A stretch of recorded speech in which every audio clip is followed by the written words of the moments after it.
Now, ladies and gentlemen, the man in charge of the Democratic campaign for the presidency of the United States, Fred Grandy. How's it going, Fred? Going pretty well. We've got Joe Biden out there, and as you know, Joe making a gaffe a day, promises a gaffe a day until Election Day, or his replacement, whichever comes first. Really? Which at this rate, may be the end of the week.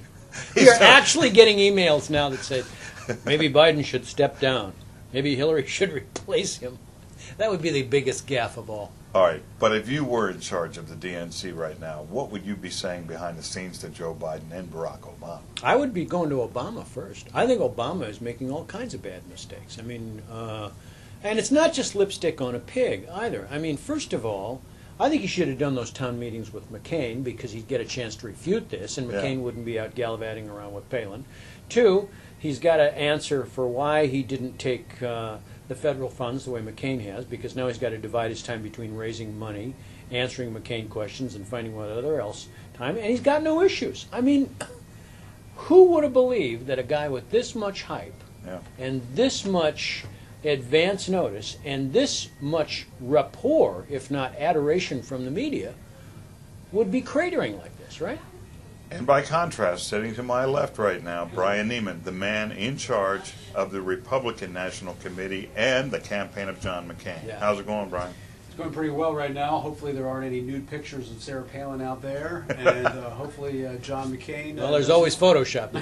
By the way, great idea getting Fred Thompson to proclaim her the greatest American politician ever. Seriously. You know, she might have to be on my list if that's true. That's the true. greatest in the history of America. Well, that's true. The greatest success story in the history of America. The Cobra does not lie. I tell you, I am a little worried, though, that Sarah Palin is being put out there to fail. Now this is an interesting point. We might talk about this on tomorrow's show. Is the Republican Party at this point guilty of the same kind of euphoria, premature euphoria about her that the Democrats were about Obama? In other words, is she going to come down as fast as she went up prior to the election? The only good part about it is we've only got less than 2 months left. And so this is maybe why she can Arnold ride Schwarzenegger is the governor of California. And maybe she can ride that high for a couple of months, and it'll be enough to get him in office. I would love to believe that, but I think there are going to be too many people gunning for her right now. And although it shouldn't be Obama, somebody, I think, at some point is going to find a way to knock her off this pedestal. Now, it may backfire. It may produce more sympathy for her. But as somebody who supports this ticket, aren't you? I'm a little skittish about this right now. I have some worries too. I keep wondering, especially since we heard yesterday that the Obama campaign has 30 or 40 operatives in Alaska trying to dig dirt.